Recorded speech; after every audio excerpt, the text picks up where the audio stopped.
सहनावतु सहनौ भुनक्तु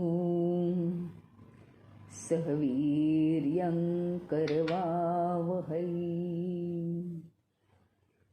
तेजस्विनावधीतमस्तु मा विद्विषावहै। ॐ शान्ति शान्ति शान्तिः। गुरुर्ब्रह्मा गुरुर्विष्णु गुरुर्देवो महेश्वरः गुरुरेव परं ब्रह्म तस्मै श्री गुरवे नमः। ॐ पार्थाय प्रतिबोधितां भगवतां नारायणेन स्वयं व्यासेन ग्रथितां पुराणमुनिना मध्ये महाभारतम् अद्वैतामृतवर्षिणीं भगवतीम् अष्टादशाध्यायिनीम् अम्ब त्वामनुसन्दधामि भगवद्गीते भवद्वेषिणी। नमोऽस्तु ते व्यासविशालबुद्धे फुल्लारविन्दायतपत्रनेत्र येन त्वया भारततैलपूर्णः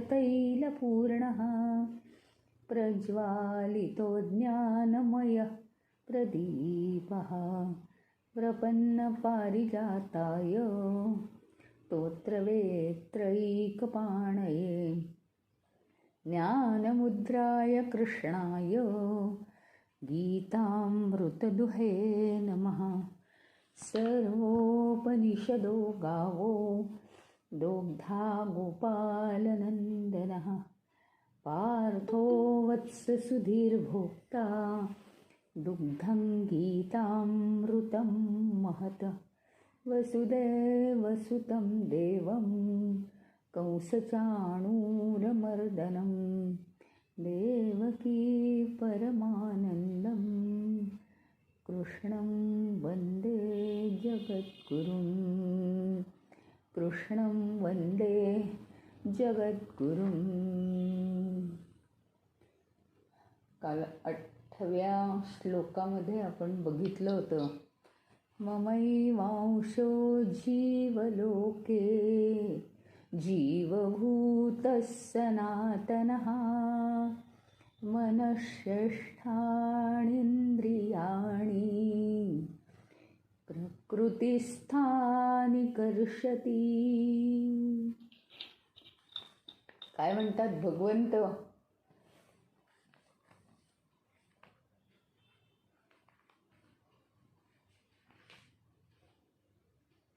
की 7व्या श्लोकामध्ये ते म्हणतात काय माहिती का, गंमत अशी आहे, हे तुम्ही समजवून घ्या. सगळीकडे संपूर्ण विश्वामध्ये पहिलं मुळाशी काय आहे तर आत्मतत्व पसरलेलं आहे आणि त्याच्यावर टी व्हीच्या स्क्रीनवर सिरियल्स यावा त्याप्रमाणे त्याच्यावर हे सगळं विश्वाचा खेळ आपल्याला दिसतोय. म्हणजे तो खरा आहे का? काही काळापुरता खरा आहे आणि तो नष्ट होतो. कमी जास्त कालावधी आहे, कमी जास्त कालावधी आहे आणि तो खरा का वाटतो? तर आता ते या श्लोकात आहे. तो खरा का वाटतो? तर म्हणतात मम एव अंशः, माझाच एक अंश, एक किरण. अंश म्हणजे किरण बरं का, अंश म्हणजे अंशसुद्धा, पण अंश म्हणजे किरणसुद्धा. मी जो चैतन्य आहे तो माझाच एक किरण.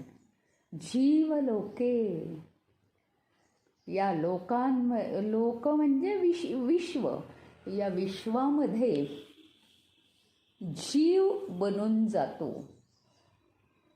तो कसा?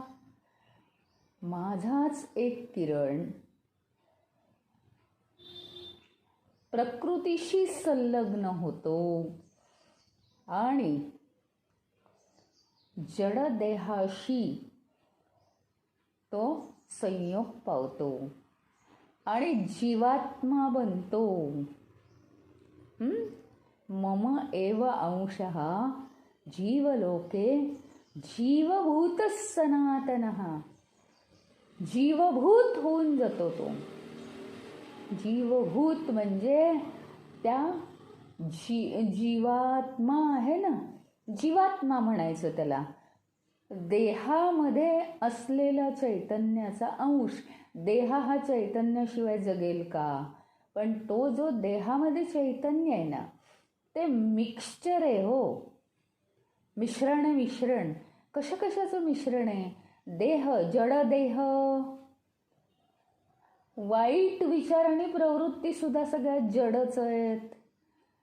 आणि मग चांगले विचार आणि चांगल्या प्रवृत्ती सूक्ष्म आहेत. मनबुद्धी सूक्ष्म आहे. जर भगवंताकडे मन लावलं तर तेही सूक्ष्मच आहे. अशा रीतीने हा जीवात्मा बनतो. मिक्सचर होतं ना सगळं चांगल्या वाईट गोष्टींचं. आणि मुख्य म्हणजे हा परमात्मा देह धारण करतो तेव्हा हा परमात्मा खालच्या गतीला उतरतो. आणि तेच तो सांगतोय की परमात्मा उतरत नसतो. परमात्मा आहे तो परमात्माच आहे, पण त्याचा एक किरण त्याला त्या देहामध्ये पाठवायला लागतो. आता उलटं बोलावं लागतं आपल्याला समजायसाठी. कधी म्हणायचं तो परमात्मा पाठीवर घेऊन जातो देहाला, देह धारण करून टाकतो अंगरखा घातल्यासारखा. आता कधी म्हणायचं काय की या देहामध्ये तो परमात्म्याचा एक किरण प्रवेश करतो. फक्त ती थिअरी आपल्याला समजली की झाली. हा श्लोक अत्यंत महत्त्वाचा आहे त्या दृष्टीने. ममैवांशो जीवलोके जीवभूत सनातनः मनःषष्ठाणींद्रियाणि.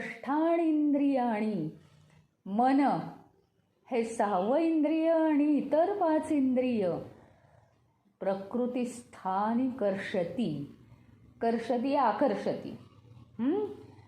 असे मन हे 6वं इंद्रिय आणि इतर 5 इंद्रिय जे प्रकृतीस्थानी आहेत यांना तो चैतन्यरूपी किरण आकर्षित करून घेतो आणि इथे देहाचा प्रवास चालू होतो.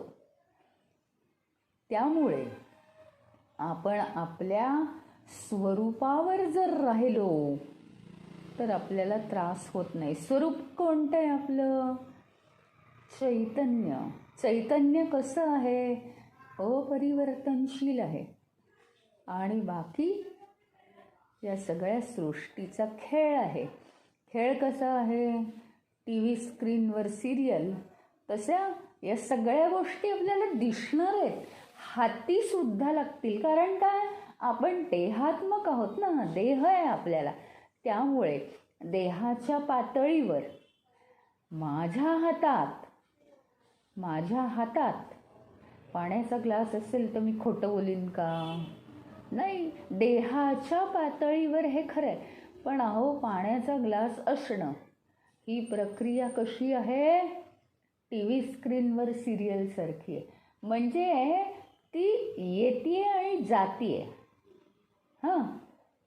म्हणजे प्रत्येक गोष्ट इथली येणार आहे आणि जाणार आहे. तर त्या गोष्टींचा शारीरिक मानसिक पातळीवर थोडाफार त्रास होतो, थोडाफार त्रास नाही होत, बेसिकली हे माहीत असेल तर जास्त काळ त्रास नाही होत. कोणाचं तरी ऑडिओ चालू आहे का? पहा बरं, ऑडिओ कोणाचं चालू आहे. जास्त काळ त्रास नाही होत जर आपल्याला हे सगळं बेसिकली नॉलेज असेल तर. आठवंही मला वाटतं श्लोक झाला होता, पण काय होतं आहे आपल्याला ते परत परत जरा माहिती करून घेतले पाहिजे. आणि मग शरीरं यदवाप्नोति यच्चाप्युत्क्रामतीश्वरः गृहीत्वैतानि संयाति वायुर्गंधानि वाशयात्. काय म्हणतात की हा परमेश्वर जेव्हा शरीर धारण करतो ना, तेव्हा काय जातो?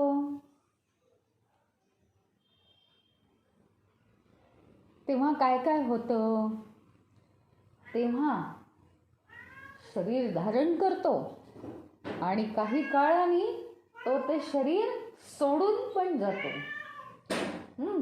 त्यावेळी तो इंद्रियांना घेऊन जातो.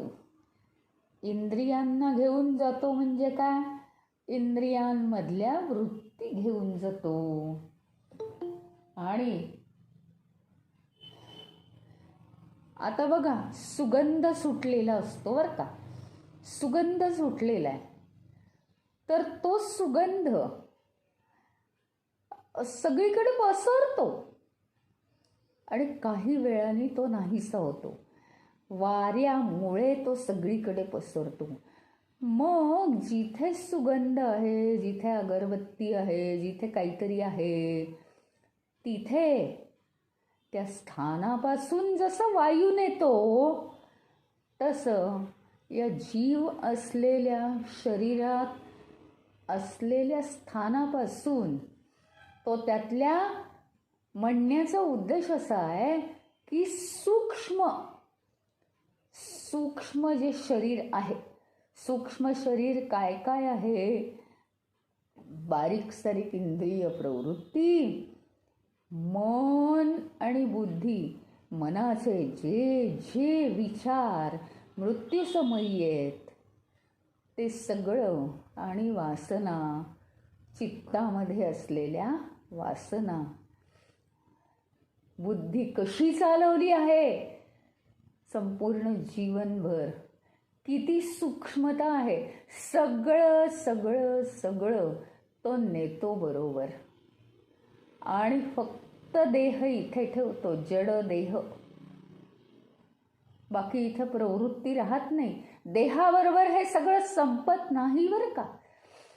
आणि मग तो देह जो आहे, तो देह विदेही अवस्थेत, म्हणजे देह आता नाहीसा झाला, तो इथे पडून राहणार. आता विदेही अवस्थेत असलेलं हा जो जीव आहे, याला देह असतानापेक्षा जास्त स्पीड असते. आता त्याच्यामध्ये ज्या प्रवृत्ती, ज्या वासना आहेत, त्याप्रमाणे आजूबाजूच्या वातावरणातून भराभर तो वासना आणि प्रवृत्ती आकर्षित करतो. म्हणजे मृत्यू झाल्यावर सुद्धा आपल्याला हे भोगावं लागणार आहे. आणि जे तो आकर्षित करतो, म्हणून किती महत्त्वाचं आहे बघा की आपण आहे ना सतत सतत सतत जन्मभर जर सवय लावली तरच ती आपल्याला अंतसमयी येऊ शकेल. एकदम काही होत नाही, एकदम काही होत नाही, तू खाल्लं की रूप येत नाही.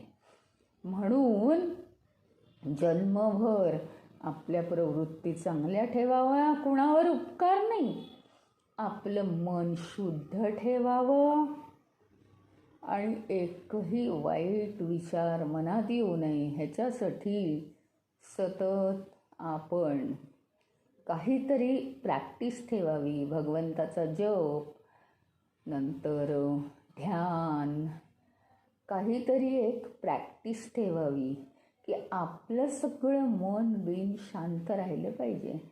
आता कोणी कितीही वाईट वागलं तर ते खूप चिडायचं वगैरे, बालिशपणा सगळा सोडून दिला पाहिजे.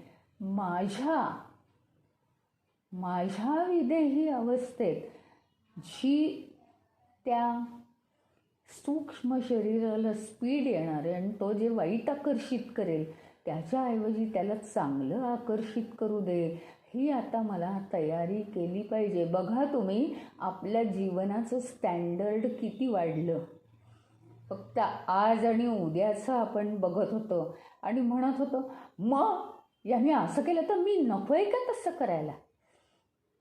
पण कोणावरही उपकार नाहीत. थोडंफार ॲक्सेप्ट करत ते काय त्या माणसासमोर आपला पूर्ण अपमान करून घेत असं नाही माझं म्हणणं. ते सगळं करायचं, ते करायचं व्यवहार, पण मनातून लगेच शांती पाहिजे आपल्याला. कुणाबद्दलही वाईट विचार करायचा नाही. जमलं तर समोरच्याला शांतही करावं.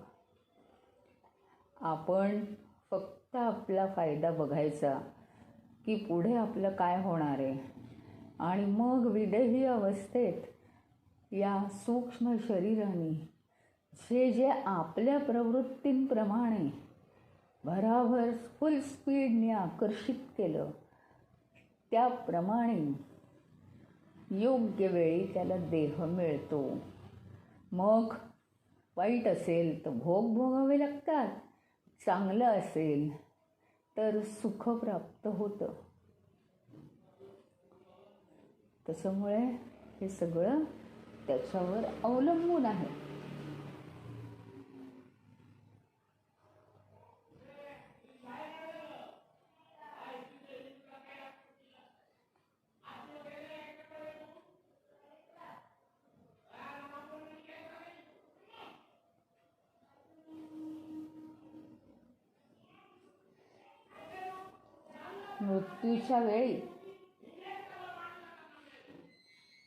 मृत्यूच्या वेळी हा सूक्ष्म देह सगळ्या नैसर्गिक कार्यशक्तींना स्वतःमध्ये गोळा करतो. ज्याप्रमाणे एखाद्या स्थानावर सुगंध येत असेल तर तो वायू त्याला घेऊन जातो लांब, त्याप्रमाणे हे चालतं.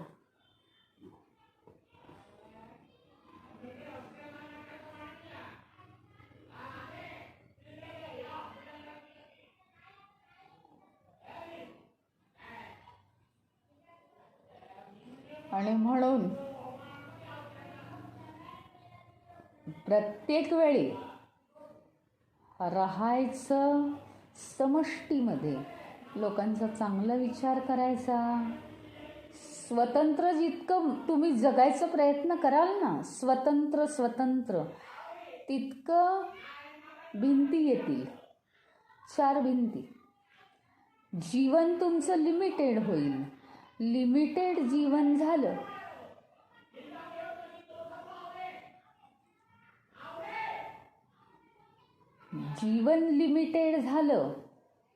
की प्रॉब्लेम येणारच. त्याचं कारण ते जीवन लिमिटेड नाही आहे आपलं. ते आपण का तोडलं समष्टीपासून? आपण सगळ्यांमध्ये मिळून मिसळून राहायचो. पूर्वी जी एकत्र कुटुंब पद्धती होती आणि गंमत काय होती माहिती का? अगदी कितीही मिठाई असू दे, चला तुम्हाला दोघी तिघींना हा तुकडा, मग त्यातलं ते एवढ्या 3 समान भाग करून इतकी मजा यायची, इतका आनंद. तू घे ना, चला आपण 3 जणी खाऊ. किती छोटा तुकडा तो. आणि आज एक जण असतो, एक मूल असतं. मनाला पाहिजे तेवढं घे बाळा. लाड म्हणजे बरोबर आहे, आज परिस्थिती पण अशी आहे, परिस्थिती पण चांगली आहे, एकत्र कुटुंब पद्धती नाही आहे, हे सगळं बरोबर आहे. कशावरही मी नावं ठेवत नाही आहे, परंतु जेवढं वैयक्तिक जीवन तेवढं ते निसर्गाविरुद्ध आहे. कसं जीवन आहे माहिती का आपलं? समष्टी जीवन, सामाजिक जीवन आहे. सगळ्यांबरोबर मिळून सामाजिक जीवन याला काय म्हणतात माहिती का? आपल्या जीवनात जे जे घडतं आहे ना, ते केवळ आपल्या जीवनात नाही घडत. कसं होतं माहिती का? आपण जे करतो एखादी गोष्ट, त्याचे जे रिझल्ट्स आहेत, काही गोष्टींचे रिझल्ट आपल्याला येतात. मी अभ्यास केला, मला मार्क मिळाले, हे रिझल्ट आपल्याला येणार. पण काही गोष्टींचे रिझल्ट हे आपल्याला समष्टीतून येतात. म्हणजे बाहेर काय वातावरण आहे, काही योग्य रिझल्ट्स मिळण्यासारखं आहे का, किंवा आपल्याकडून बोलता चालता कोणी दुखावलं गेलं आहे का, मग कुणाच्या विचारांमुळे, कुणाच्या आनंदामुळे, कुणाच्या प्रेमामुळे चांगले वाईट रिझल्ट्स येतात आपल्याला, आणि त्यामुळे आपलं जीवन हे सामाजिक जीवन आहे. तर आपण ते स्वतंत्र करू शकत नाही, त्याला लिमिटेशन्स आली ना, मग काय होईल? नदीला बांध घालून ठेवले तर काय होईल? डबकं होईल की नाही तयार? वाहील का ते पाणी? तसं आपलं होईल, आपलं जीवन वाहणार नाही. पुन्हा पुन्हा सांगते, आपण आपल्या सगळ्या गरजा भागवू शकतो का? नाही. गिरणीवाला लागतो, इस्त्रीवाला लागतो, भाजीवाला लागतो, फळवाला लागतो, असं सगळे किती, भांडीवाला लागतो, सुतार, चांभार, लोहार लागतो. काय नाही लागत आपल्याला? जीवनामध्ये सगळं लागतं. त्यामुळे आपलं जीवन हे स्वतंत्र नाही आणि ते तोडून काढायचं नाही. जसे जसे रिझल्ट्स येतात हे अंडरस्टँडिंग पाहिजे की ते सगळे आजूबाजूच्या वातावरणामुळे येतात. आणि म्हणून आपण काय केलं पाहिजे? आजूबाजूचं वातावरण आपल्या वागण्याने चांगलं ठेवावं. आपल्याला काय करायचं आहे? नुसतं गोड बोलायचं आहे, बाकी तर काही करायचं नाही आपल्याला. आपल्या मनाचा प्रश्नच येतोय कुठे? नुसतं लोकांना शांत करायचं आहे.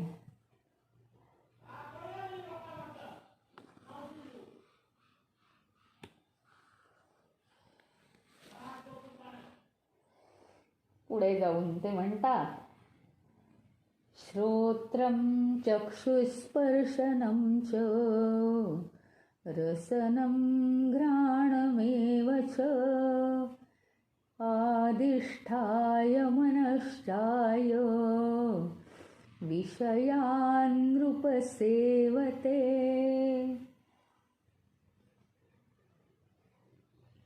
श्रोत्रं चक्षुस्पर्शनं च.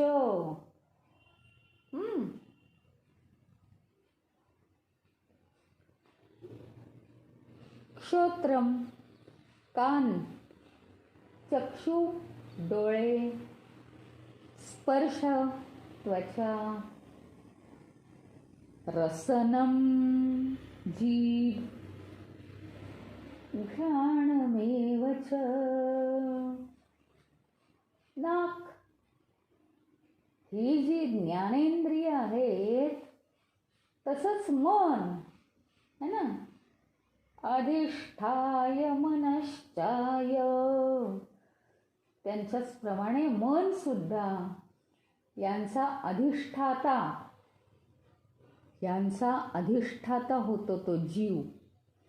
जीव म्हणजे परमात्म्याचा एक अंश, परमात्म्याचा एक किरण देहामध्ये आलेला, देहाशी संयोग पावलेला. तो काय करतो? तो यांचा अधिष्ठाता बनतो. आपण म्हणतो ना, तेथे परमेश्वराचे अधिष्ठान पाहिजे, म्हणजे अधिकारी बनतो तो त्यांचा जीवात्मा. आणि मग तो आता तिथे काय करतो माहिती आहे? देह आणि अहंकाराशी संबंधित असल्यामुळे मला हे पाहिजे, मला ते पाहिजे, म्हणून तो इंद्रियांचा उपभोग घेतो. आता तो इंद्रियांचा उपभोग घेणारच आहे बरं का. त्याचं कारण तो जीवात्मा देहात आलेला आहे. आपल्या चैतन्याचा एक अंश देहामध्ये आला की तो जीवात्मा होतो, त्याला जीवात्मा म्हणतात. आता हा जीवात्मा इंद्रियांचा उपभोग घेतो म्हणजे काय? इंद्रिय आतमध्ये माहिती आणतात. आपण हे अनेक वेळा पाहिलेलं आहे. आता इंद्रिय आतमध्ये माहिती आणतात, परंतु जर हा देह अहम केंद्रित विचारांना चिकटला तर मात्र हा जो जीवात्मा इंद्रियांचा भोग घेतो त्यावेळी गाडी घसरते आणि चुकीचा भोग घेतो तो. म्हणजे काय? एक्स्ट्रा मोहात पडतो. आणि ज्यावेळी आता समजा काही पण आपल्याला करायचं असलं, एखादं समजा मेथीच्या पोळ्या करायचं, मग काय काय लागतं? कणिक लागते, तेल लागतं, मेथीची भाजी लागते, है ना, बस मीठ लागतं, विषय संपलेला आहे. या व्यतिरिक्त आपण काही करत बसतो, भेंडी घालतो त्याच्यात? नाही. मला मोह झाला, भेंडी आणली, खोबरं आणलं, नारळ आणला, मला मोह झाला. मग आपण त्याच्यात नाही घातलं, पण घरात आणून ठेवलं. एकतर ॲक्युम्युलेशन झालं, गोळा करून ठेवलं जे नको ते. का? तर जर मला पाहिजे तर काय होतं माहिती का? हे छान दिसतंय, हे मला पाहिजे. एकच भाजी आणायला गेलो, ही पण भाजी घेऊन टाकू, जाऊ दे ना, प्रत्येक वेळी आपण कुठे घेतो, ती पण घेऊया, आज ताज्या दिसतात भाज्या. काय झालं माहिती का? झालं विशेष काही नाही, गेल्या भाज्या एका पाठोपाठ. पण ती प्रवृत्ती तयार झाली आपली की जे नको आहे आपल्याला ते एक्स्ट्रा आपण ॲक्युम्युलेट करतो. माझं जे कर्म आहे, मेथीच्या पोळ्या करणं, 4च पदार्थ त्याला लागतात, तेवढेच पदार्थ मला माझ्या डोळ्यासमोर, बाकी मला कशात इंटरेस्ट नाही आहे. माझं जे कर्म आहे त्याला जे लागतं त्याच्यासाठी हे विश्व आहे.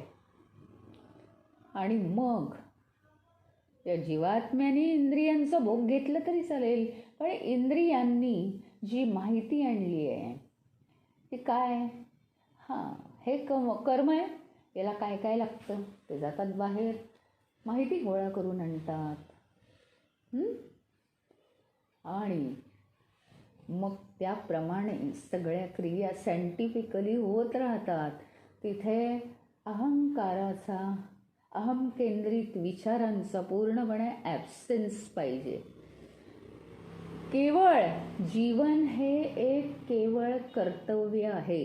बाकी कोणाच्याही कसलेही वागण्याकडे लक्ष द्यायचं नाही, एक्स्ट्रा काहीही जमवायचं नाही. हे मात्र आपण अगदी पक्केपणाने शिकलं पाहिजे. एक्स्ट्रा काहीही नाही, नंतर ते सगळ्याचे प्रॉब्लेम येतात. एक 10-20 वर्षाचा जो काळ असतो आपला, तारुण्याचा, त्याच्यामध्ये आपल्याला खूप वाटतं हे घेऊ ते घेऊ ते घेऊ, हे खूप छान आहे, ते खूप छान आहे, ते खूप छान आहे.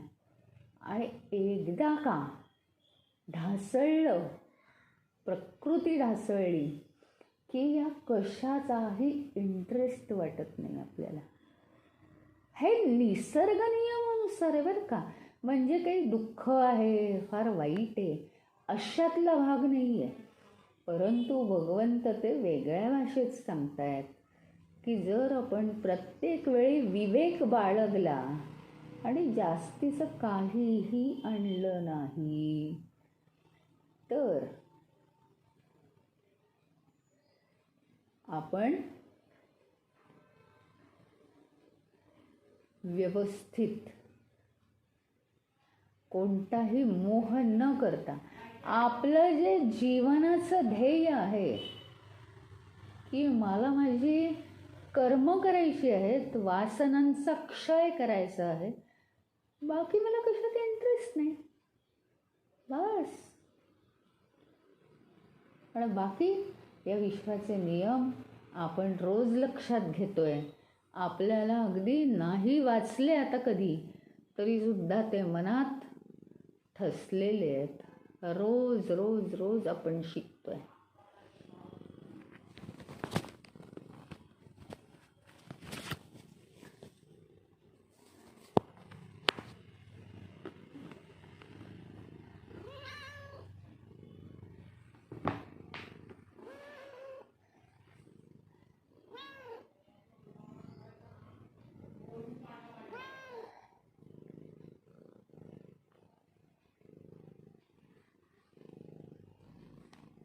तो काय करतो की या सगळ्यांचा, सगळी ज्ञानेंद्रिय आणि मन यांचा सगळ्यांचा तो अधिकारी बनतो आणि त्यांचा तो भोग घेतो. म्हणजेच मोहात जाण्याची शक्यता असते. अभ्यास असेल तर काही नाही. सगळं कसं आहे, एका चैतन्याशिवाय काहीही शाश्वत नाही, ही तयारी पाहिजे.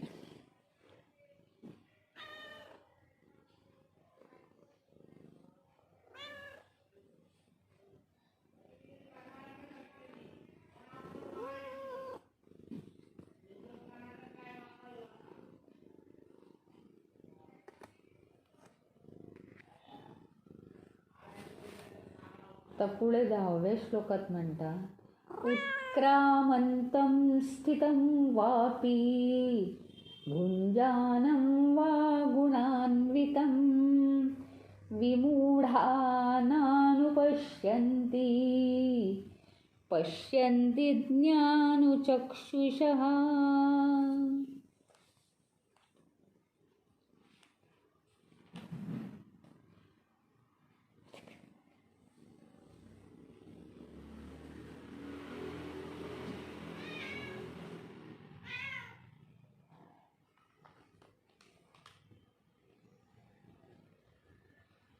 उत्क्रामंतं स्थितं वापी.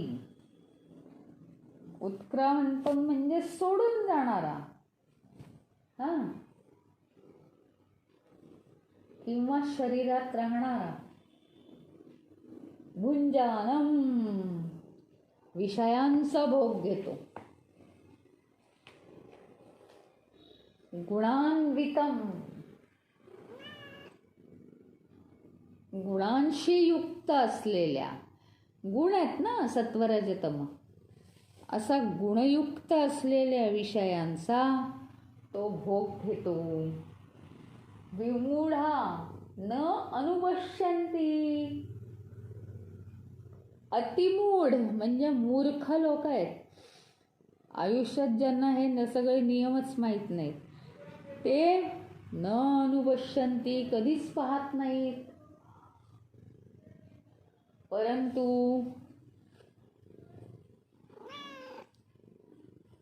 पश्यन्ति ज्ञानचक्षुषः, ज्यांना ज्ञानाचा चक्षु आहे, ज्ञानाची दृष्टी आहे, ते मात्र पाहतात.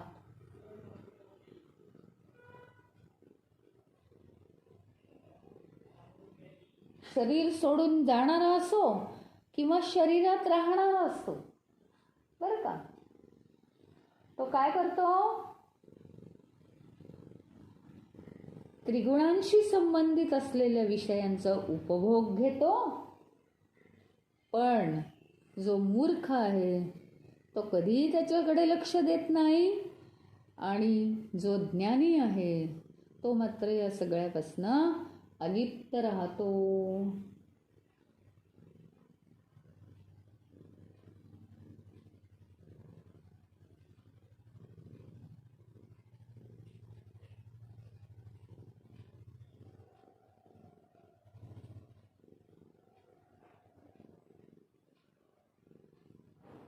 कसं असतं बघा ना, की एखाद्या विषयाचं महत्त्व एखादा साहित्यिक खूप चांगल्या रीतीने मांडतो बघा. बाकी सगळ्यांना त्याचं महत्त्व असतं एखाद्या घटनेचं किंवा काहीतरी, परंतु एखादा जो साहित्यिक आहे तो त्याच्यावर लेख लिहितो आणि इतकं चांगलं महत्त्व जाणतो. खरंच सगळं असंच आहे. आपल्याला आहे ना, जीवनात आपल्याला प्रत्येक गोष्टीचं ज्ञान घ्यावं लागतं की नाही? कुठलीही गोष्ट असू दे, अरे मला माहीत नाही असं म्हणून चालत नाही. आपल्याला आता गाडी चालवायची आहे, मग गाडीचं सगळं ज्ञान कशाला काय म्हणतात, कशाला काय म्हणतात, मग आपण हळूहळू ती गाडी चालवतो त्याचं सगळं ज्ञान करून घेऊन. कधी कधी कुठे कुठे गेल्यावर मग ती बंद पडली तरी आपल्याला ज्ञान असतं. मग थोडंफार काहीतरी करून ती दुरुस्त झाली तर लगेच होऊ शकते आपल्या हातून सुद्धा, किंवा मग कुठेतरी गॅरेजमध्ये टाकेपर्यंत ती आपण थोडी दुरुस्त करत ती नेऊ शकतो. आपल्याला त्याचं ज्ञान झालेलं आहे. अशी ही जीवनाची गाडी जर चालायची असेल ना, तर त्याचं सतत ज्ञान करून 2 प्रकारची ज्ञानं करून घ्यावी लागतात. म्हणजे आपल्याला ते ज्ञान असतंच, फक्त 2 प्रकारच्या ज्ञानांचं रिमाइंडर असावं लागतं. आपल्याला रिमाइंडर करून घ्यावं लागतं आपल्याला, की हे काय आहे, हे प्रकृतीजन्य आहे. मग हे काय असणार आहे, हे थोडंसं त्रासाचंच असणार आहे. त्याचं कारण त्याला परिपूर्णता नाही ना, म्हणून हा प्रसंग आला आहे. ह्याच्यावर आपल्याला सोल्युशन काढायचं आहे. आपल्याला प्रॉब्लेमवर रडायचं नाही. हे आयुष्याचं प्रिन्सिपल पाठ पाहिजे आपलं. आपल्याला भूतकाळात वेळ घालवायचा नाही. आयुष्याचं प्रिन्सिपल आपलं पाठ पाहिजे. आपल्याला आता सगळं माहीत झालं आहे. देवाच्या कृपेने आपण रोज म्हणजे रोज आपण गीता ऐकतो आहे. त्यामुळे बऱ्याच गोष्टी माहीत झाल्या आहेत आणि आपण त्याच रिपीटसुद्धा करतो. तर एकतर हे लौकिक ज्ञान प्रसंग जसे येतील त्याप्रमाणे त्याच्यावर विचार करायचा, सोल्युशन्स काढायची, ते करण्याचा प्रयत्न करायचा. नाही आली सोल्युशन्स तर हतबल होऊन जायचं नाही. आज नाही उद्या होईल. प्रत्येक परिस्थिती ही ठराविक कालावधीनंतर निघून जाते. आणि समजा ती निघून नाही गेली तर आपलं जीवन तर निघून जातं की नाही तिथून. बस आपण हरवलं, त्या परिस्थितीला हरवलं. पण आपला काहीही संबंध नाही आहे त्याच्याशी, कारण इथली प्रत्येक गोष्ट अशाश्वत आहे, अशाश्वत आहे. आणि आपण काय आहोत? अपरिवर्तनशील. आपण बदलायचं नाही. आपण शांत राहायचं. नियम सगळे माहीत करून घ्यायचे.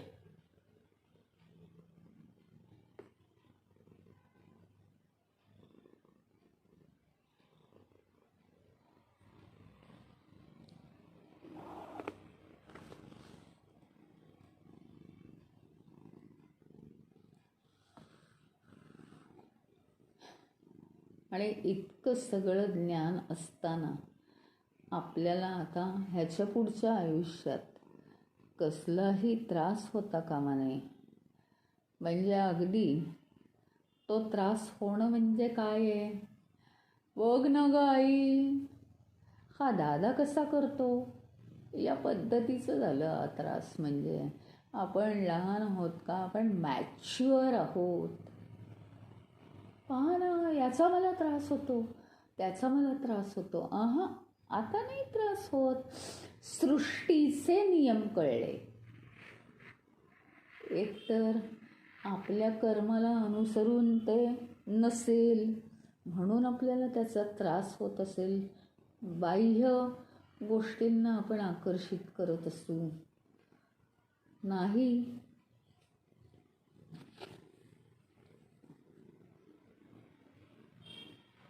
तर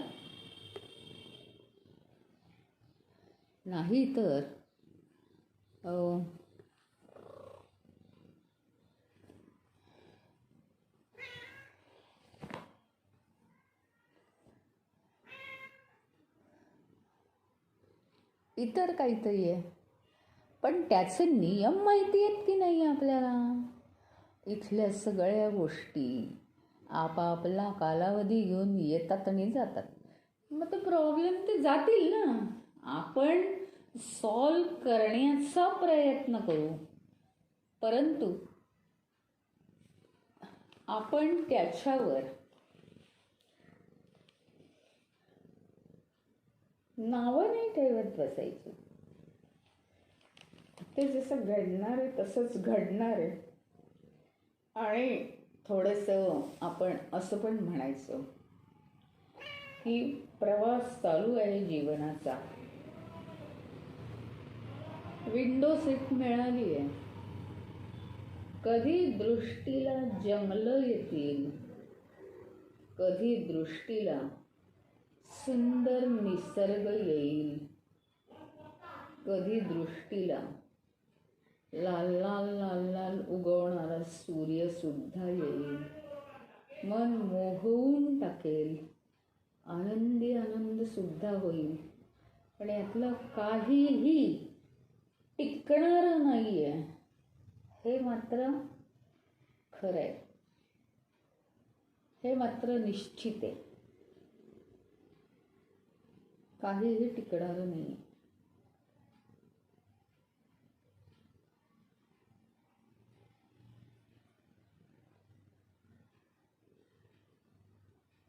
आता पुढचा जो विषय आहे,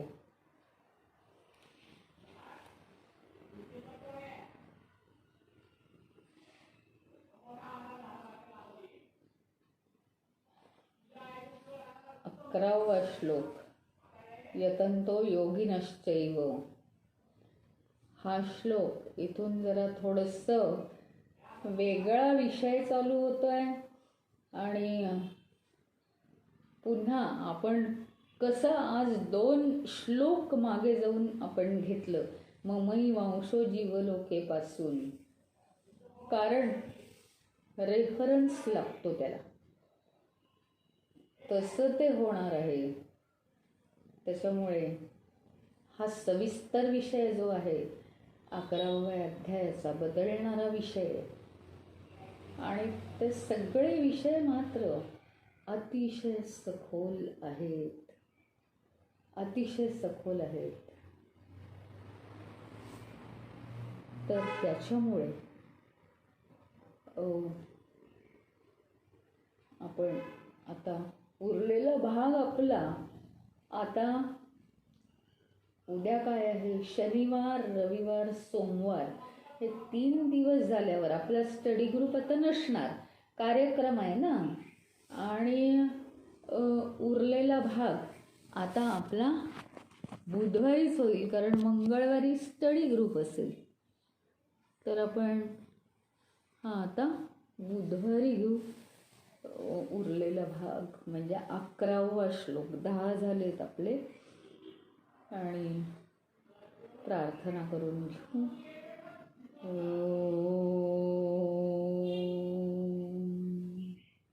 ओम पूर्णमद पूर्णमिदं पूर्णात् पूर्णमुदच्यते पूर्णस्य पूर्णमादाय पूर्णमेवावशिष्यते. ओम शांती शांती शांती. हरि ओम. श्री गुरुभ्यो नमः. हरि ओम.